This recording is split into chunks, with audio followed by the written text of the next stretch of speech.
നമ്മുടെ അവതാർ ഇപ്പോൾ ഇവിടെ ഇങ്ങനെ നിൽക്കുക. ഓക്കെ, ഇവിടെ നിൽക്കുന്നു. ഇത് നമ്മുടെ അവതാർ. ഈ അവതാറിൻ്റെ മുന്നിൽ ഒരു വലിയ പുഴയുണ്ട്. ഈ പുഴയ്ക്ക് ഇക്കരെ ഒരു ഐലൻഡ് ഉണ്ട്, ഒരു ദ്വീപ്. ഈ ദ്വീപിൽ ഒരു നിധി ഒളിപ്പിച്ചു വെച്ചിട്ടുണ്ട്, ഒരു ട്രഷർ, ഒരു നിധി ഒളിപ്പിച്ചു വെച്ചിട്ടുണ്ട്. നമ്മളുടെ ജോലി ഈ അവതാറിനെ ഈ നിധിയിലേക്ക് എത്തിക്കുക എന്നുള്ളതാണ്. അപ്പോൾ ഈ അവതാറിനെ നമ്മൾ കാര്യങ്ങൾ പറഞ്ഞ് മനസ്സിലാക്കണം. എങ്കിലേ ഈ അവതാർ എന്ത് ചെയ്യത്തുള്ളൂ? നമ്മുടെ കൂടെ കൂടത്തുള്ളൂ.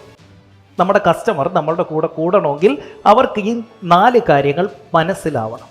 ഒന്നാമത്തെ കാര്യമെന്ന് പറയുന്നത് ഈ ഇരിക്കുന്ന നിധി, അതായത് ട്രഷർ, ദ ട്രഷർ, നിധി. എന്താണ് നിധി? കസ്റ്റമർക്ക് കിട്ടുന്ന ബെനിഫിറ്റ്.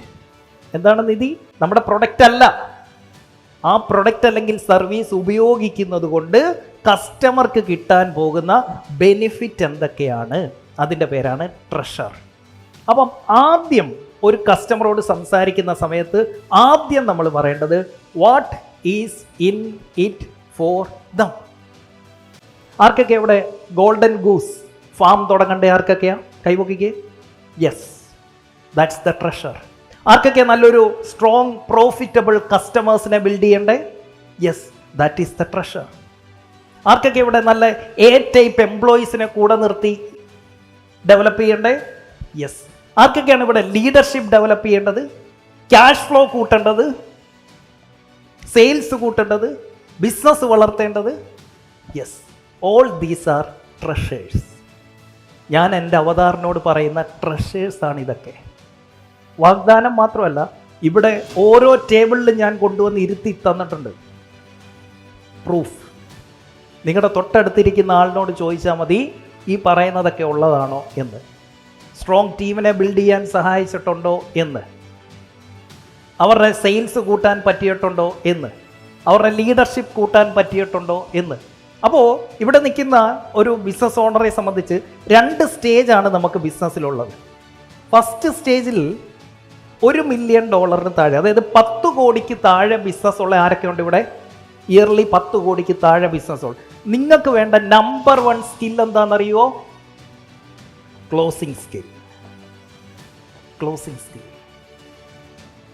ക്ലോസിംഗ് സ്കിൽ എന്ന ഒരൊറ്റ സ്കില്ല് മതി ഈ 10 കോടി എന്ന മാർക്ക് കടക്കാൻ.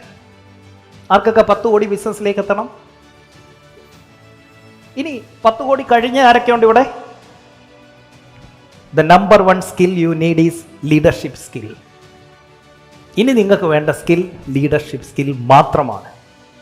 അപ്പോൾ ഈ സ്റ്റേജിൽ എന്തായിരുന്നു നമ്മൾ ചെയ്യുന്നത്? എന്തെങ്കിലും ഒരു കാര്യം വന്നു കഴിഞ്ഞാൽ ആദ്യം നമ്മൾ ചിന്തിക്കുന്നത് വാട്ട് ടു ഡു, എന്ത് ചെയ്യണം എന്നാണ്. ഈ സ്റ്റേജ് 2-ൽ ഈ 10 കോടിക്ക് മുകളിലേക്ക് ബിസിനസ് പോയി കഴിഞ്ഞാൽ പിന്നെ നമ്മൾ എന്ത് ചെയ്യണമെന്ന് ചിന്തിക്കരുത്. അത് ആരെ കൊണ്ട് ചെയ്യിപ്പിക്കാം എന്നായിരിക്കണം ചിന്തിക്കുന്നത്. Who can I take to do it? എന്ത് ചെയ്യണമെന്നുള്ളത് അവൻ നോക്കിക്കോളും. 10 കോടി ബിസിനസ് എത്തുന്നിടം വരെ ഈ വാട്ട് നമ്മൾ തന്നെ നോക്കണം. കാരണം ക്ലോസിംഗ് സ്കില്ല് നമുക്ക് വേണം. അതാണ് നമ്പർ 1 സ്കിൽ. 10 കോടി മാർക്ക് കഴിഞ്ഞാൽ പിന്നെ നമുക്ക് വേണ്ടത് ലീഡർഷിപ്പ് സ്കില്ലാണ്. ഇത് തമ്മിലുള്ള വ്യത്യാസം എന്താ? ഇവനൊരു ഡൂവറാണ്. നമ്മൾ തന്നെ നിന്ന് ഇറങ്ങി കളിക്കണം. ഇവരെന്താണ്? ലീഡറാണ്. ലീഡർ എന്താ ചിന്തിക്കുന്നത്? ഒരു പ്രശ്നമുണ്ട് അല്ലെങ്കിൽ ഒരു കാര്യമുണ്ട്, ആദ്യം അവൻ്റെ തലയിൽ പോകുന്നത് ഇതാരെ ഏൽപ്പിക്കാം എന്നായിരിക്കണം. പക്ഷേ ഈ ലീഡർഷിപ്പ് സ്കിൽ എന്ന് പറയുന്നത് ഡേ 1 മുതൽ, ബിസിനസ്സിലേക്ക് ഇറങ്ങുന്ന ദിവസം മുതൽ നമ്മൾ ഡെവലപ്പ് ചെയ്യേണ്ട സ്കില്ലാണ് ലീഡർഷിപ്പ് സ്കിൽ. അതുപോലെ തന്നെ നമുക്ക് വേണ്ട നമ്പർ 1 സ്കിൽ ക്ലോസിംഗ് സ്കിൽ. നമ്മുടെ സ്ഥാപനത്തിൽ ഏറ്റവും കൂടുതൽ സെയിൽ ക്ലോസ് ചെയ്യുന്ന ആൾ നമ്മളായിരിക്കണം. ഇതിൻ്റെ പേരാണ് പ്ലാറ്റ്ഫോം ക്ലോസിംഗ്. എന്താ ചെയ്തിരിക്കുന്നത്? ഒരു പ്ലാറ്റ്ഫോമിലേക്ക് പ്രോസ്പെക്ട്സിനെ എല്ലാവരെയും കൂടെ വിളിച്ചു കൊണ്ടുവരും. ഇതിൻ്റെ പേരാണ് പ്ലാറ്റ്ഫോം ക്ലോസിംഗ്. ആ സ്കിൽ ഇവിടെ ആർക്കൊക്കെയാണ് വേണ്ടേ? Closing skill, platform closing skill, leadership skill. Yes, all these are the treasures. ഇതൊക്കെയാണ് ട്രഷർ. ഈ കരയ്ക്കപ്പുറം ഈ ഐലൻഡിലിരിക്കുന്ന നിധിയാണ് അത്. ആർക്കൊക്കെ വേണം ആ നിധി? ആ നിധിയിലേക്ക് പോകണമെങ്കിൽ ഈ കരയിൽ നിന്നുകൊണ്ട് പറ്റില്ല. ഇവിടെ ഒരു ഷിപ്പ് കിടപ്പുണ്ട്, ദ ഷിപ്പ്. The ship. ഈ ഷിപ്പിന്റെ പേരാണ് നമ്മുടെ പ്രൊഡക്റ്റ്. ഈ കരയിൽ നിൽക്കുന്ന ഈ അവതാറിന് ഈ ട്രഷറിലേക്ക് എത്തണമെങ്കിൽ എന്ത് ചെയ്യണം? ഈ കപ്പലെ കയറണം. ഈ കപ്പൽ എന്താണ്? നമ്മുടെ പ്രൊഡക്റ്റ് അല്ലെങ്കിൽ സർവീസ്. നമുക്ക് പറ്റുന്ന കുഴപ്പം എന്താ? കസ്റ്റമറോട് ഈ ട്രഷറിനെ കുറിച്ച് പറയത്തില്ല, പകരം നമ്മൾ ഈ കപ്പലിനെ വർണ്ണിച്ചുകൊണ്ടേയിരിക്കുന്നു. നമ്മുടെ വെബ്സൈറ്റ് തുറന്നാൽ എന്തിനെ കുറിച്ചാണ് വർണ്ണിക്കുന്നത്? കപ്പലിനെ കുറിച്ച്. നമ്മുടെ ബ്രോഷർ എടുത്താൽ കപ്പലിനെ കുറിച്ച്. നമ്മുടെ സെയിൽസ് ടീം സംസാരിക്കുന്നത് കപ്പലിനെ കുറിച്ച്. കസ്റ്റമർക്ക് അതല്ല കേൾക്കേണ്ടത്, what is in it for me. കപ്പലിന്റെ ഫീച്ചേഴ്സ് എന്ന് പറയുന്നത് 2-3 ഫീച്ചർ മാത്രം പറഞ്ഞാൽ മതി. ഞാൻ എന്താ പറഞ്ഞേ? 365 ദിവസം നിങ്ങൾക്കൊപ്പം ഞാനുണ്ടാവും, ഈ കമ്മ്യൂണിറ്റി ഉണ്ടാവും, ഇത്രയും ബിസിനസ് ഓണേഴ്സ്, 17 രാജ്യങ്ങളിൽ നിന്നുള്ള ആയിരക്കണക്കിന് ബിസിനസ് ഓണേഴ്സ് നിങ്ങളുടെ കൂടെ ഉണ്ടാവും.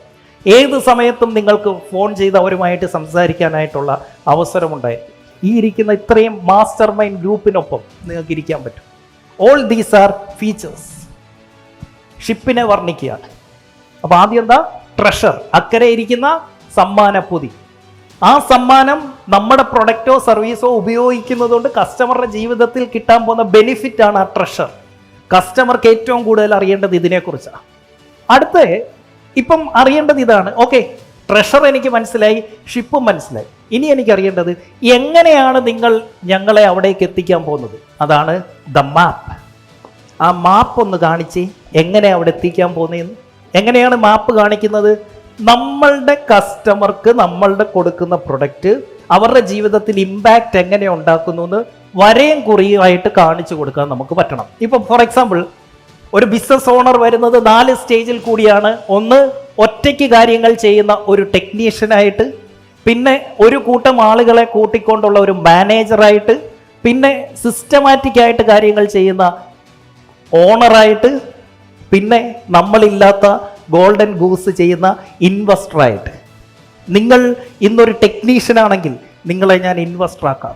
നിങ്ങൾ ഇന്നൊരു മാനേജർ ആണെങ്കിൽ നിങ്ങളെ ഞാൻ ഗോൾഡൻ ഗൂസിൻ്റെ ഉടമയാക്കാം. നിങ്ങളൊരു ഓണർ ആണെങ്കിൽ നിങ്ങൾക്ക് പേഴ്സണൽ ഫാം ഞാൻ തുടങ്ങിത്തരാം. ദിസ് ഈസ് മാപ്പ്. പെട്ടെന്ന് കമ്മ്യൂണിക്കേറ്റ് ചെയ്യാൻ പറ്റും, പെട്ടെന്ന് കസ്റ്റമർക്ക് മനസ്സിലാവും എങ്ങനെയാണ് ആ നിധിയിലേക്ക് ഈ കപ്പൽ ഓടിച്ച് ചെല്ലാൻ പോകുന്നത് എന്ന്.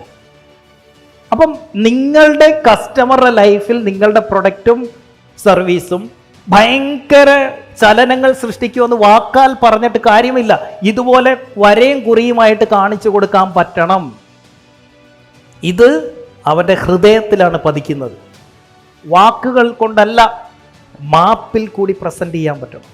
അടുത്തത്, ഞാൻ എൻ്റെ കിങ്സ് ക്ലബ്ബ് പ്രസന്റ് ചെയ്യുന്നത് എങ്ങനെയാണ്? എല്ലാവർക്കും വലിയ വലിയ വലിയ ഓപ്പർച്യൂണിറ്റീസിനെ കുറിച്ച് സംസാരിച്ചുകൊണ്ടിരിക്കുന്നുണ്ട്, അവസരങ്ങളെക്കുറിച്ച്.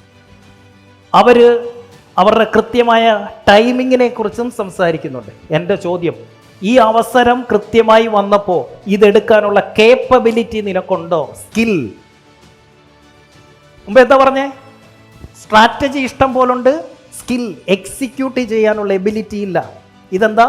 അത് ഞാനൊരു സിസ്റ്റമാക്കി നിങ്ങളെ പഠിപ്പിച്ചു തരും. ഇതെന്താ? മാപ്പ്. നിങ്ങളുടെ പ്രൊഡക്റ്റിനെയും സർവീസിനെയും കസ്റ്റമറുടെ ലൈഫിൽ ഇമ്പാക്റ്റ് ഉണ്ടാക്കാൻ പോകുന്നത് എങ്ങനെയെന്ന് ഇതുപോലെ വരച്ച് കാണിച്ചു കൊടുക്കാൻ പറ്റണം. ഒരു രീതിയിലല്ല, പല രീതിയിൽ കൂടി നമ്മളുടെ ആ ട്രഷറിലേക്ക് മനസ്സുകൊണ്ട് അവരെ എത്തിക്കണം. That's the map. അപ്പൊ 4ാമത്തെ ഒരു ചോദ്യമുണ്ട്. ഇവിടെ നിൽക്കുന്ന എന്നെ നിങ്ങൾ ഈ നിധിയിലേക്ക് കൊണ്ടുപോകാമെന്ന് പറഞ്ഞു, എനിക്ക് മനസ്സിലായി ട്രഷർ. അതിൻ്റെ ഷിപ്പും എനിക്ക് മനസ്സിലായി, നിങ്ങൾ കൊണ്ടുപോകുന്ന റൂട്ടും മനസ്സിലായി. അടുത്ത ചോദ്യം, ഈ കപ്പലിൽ ഞാൻ എന്ത് വിശ്വസിച്ച് കയറണം? Question is, who is the captain? ആരാണ് ഈ കപ്പലിൻ്റെ കപ്പിത്താൻ? എന്തിനാണ് കാശ് കൊടുത്താണെങ്കിലും എക്കണോമിക് ടൈംസിൽ വന്നത്, ഫോർബ്സിൽ വരുന്നത്, ഈ നാടായ നാടൊട്ടക്ക് ഫ്ലെക്സ് വെക്കുന്നത്, എന്നും സോഷ്യൽ മീഡിയയിൽ കത്തിജ്വലിച്ച് നിൽക്കുന്നത് എന്തിനാണ്? ക്യാപ്റ്റൻ ആര് എന്ന ചോദ്യത്തിൻ്റെ ഉത്തരം അതായിരിക്കണം. ഈ കപ്പൽ ആടി ഉലയുകയില്ല സാർ എന്ന് പറയാൻ പറ്റണം. ഇന്ന് ഒരു കാര്യം ഞാൻ ഉറപ്പ് തരാം, അടുത്ത 10 വർഷത്തേക്ക് എൻ്റെ 7 അയലത്ത് നിൽക്കാൻ പറ്റുന്ന ഒരാളും ഈ ട്രെയിനിങ് മേഖലയിൽ കേരളത്തിൽ ഇന്നില്ല, ഇനി വരാൻ പോകുന്നുമില്ല. അടുത്ത 10 വർഷത്തേക്ക്. എൻ്റെ അത്രയും കമ്മിറ്റഡായി പഠിക്കുന്ന, എൻ്റെ അത്രയും സിൻസിയറായി കസ്റ്റമേഴ്സിനെ ടേക്ക് കെയർ ചെയ്യുന്ന, സ്റ്റുഡൻസിൻ്റെ വിജയം ആഗ്രഹിക്കുന്ന ഒരു ട്രെയിനർ ഇന്ന് മലയാളത്തിൽ ഇല്ല.